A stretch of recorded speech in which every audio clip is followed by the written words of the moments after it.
Assalamualaikum warahmatullahi wabarakatuh. Alhamdulillah wassalatu wassalamu ala Rasulillah wa ala alihi wa sahbihi wa man ittaba'a hudah. Amma ba'd. Kaum muslimin rahimakumullah, pendengar yang budiman. Pada pertemuan kita kali ini kita akan membahas salah satu nama Allah yang maha indah lagi maha agung, yaitu Al-Mujib.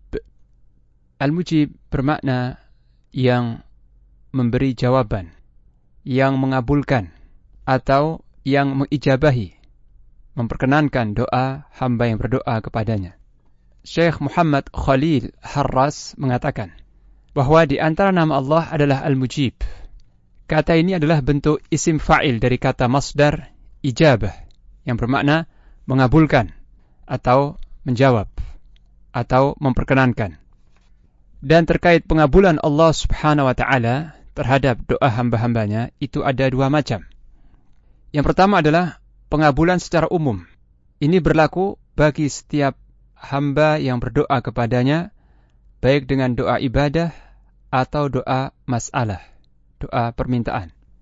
Yang dimaksud doa ibadah adalah suatu ucapan yang bertujuan memuji Allah subhanahu wa ta'ala dengan menyebut nama-namanya yang maha indah dan sifat-sifatnya yang maha tinggi, tanpa diiringi oleh permintaan keperluan tertentu. Adapun doa masalah adalah seorang hamba yang berkata, "Ya Allah, berikanlah kepadaku hajatku," atau "Lindungilah aku dari suatu keburukan tertentu." Doa masalah seperti ini sering dipanjatkan baik manusia yang saleh, oleh manusia yang saleh maupun yang fasik. Dan Allah subhanahu wa ta'ala akan mengabulkan bagi siapa yang Allah kehendaki dari hamba yang berdoa kepadanya sesuai dengan hikmahnya. Dan pengabulan doa tidak hanya khusus bagi orang-orang yang mukmin dan bertakwa. Karena kebaikan Allah subhanahu wa ta'ala mencakup orang-orang yang baik dan orang-orang yang jahat sekalipun. Dan rahmatnya meliputi segala sesuatu. Oleh karena itu, pendengar yang budiman, pengabulan doa semacam ini tidak menunjukkan baiknya keadaan orang yang berdoa dan terkabul doanya itu, selama ada padanya tanda kejujuran dan kebenaran. Seperti doa para nabi, doa mereka untuk kebaikan kaumnya atau kecelakaan kaum yang durhaka terhadap mereka, lantas Allah subhanahu wa ta'ala mengabulkan doanya. Ketika itu, pengabulan doa Allah subhanahu wa ta'ala terhadap para nabi menunjukkan kejujuran mereka, yaitu para nabi, dalam hal berita yang mereka sampaikan, dan juga kemuliaan mereka di hadapan Allah subhanahu wa ta'ala. Ini macam yang pertama dari ijabah. Kemudian yang kedua, pengabulan doa secara khusus. Jenis pengabulan doa yang ini memiliki sebab yang banyak. Di antaranya, seseorang telah berada pada keadaan yang sangat sempit dan terjatuh pada kesulitan yang sangat dahsyat. Lalu dia berdoa kepada Allah subhanahu wa ta'ala. Allah mengabulkan doanya dan menghilangkan kesulitannya. Sebagaimana dalam surah Al-Isra ayat 67 Allah ta'ala berfirman, وَإِذَا مَسَّكُمُ الضُّرُّ فِي الْبَحْرِ ضَلَّ مَنْ تَدْعُونَ إِلَّا إِيَّاهُ فَلَمَّا نَجَّاكُمْ إِلَى الْبَرِّ أَعْرَضْتُمْ وَكَانَ الْإِنسَانُ كَفُورًا. Dan apabila kalian ditimpa bahaya di lautan, maka hilanglah siapa saja yang kalian seru selain Allah. Maka tatkala Allah menyelamatkan kalian ke daratan, kalian berpaling kembali. Dan manusia selalu tidak berterima kasih.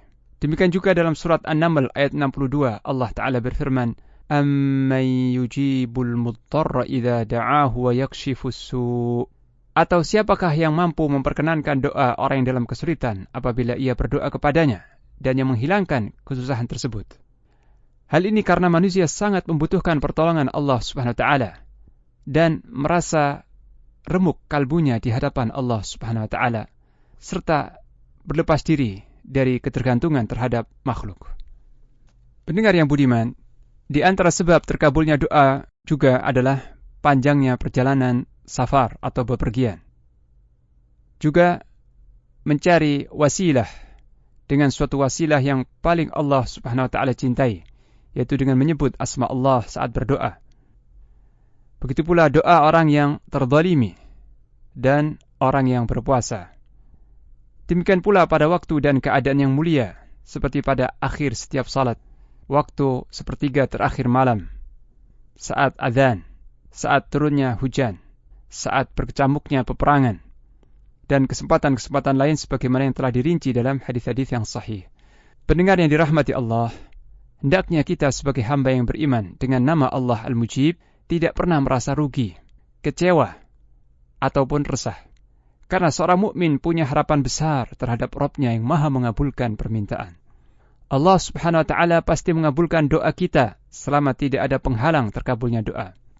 Hanya saja yang perlu kita fahami, terkadang terkabulnya doa itu dalam bentuk langsung terkait dengan apa yang kita minta, atau dalam bentuk tabungan bagi kita di akhirat, atau dalam bentuk diselamatkannya kita dari keburukan yang senilai sekadar dengan doa yang kita minta.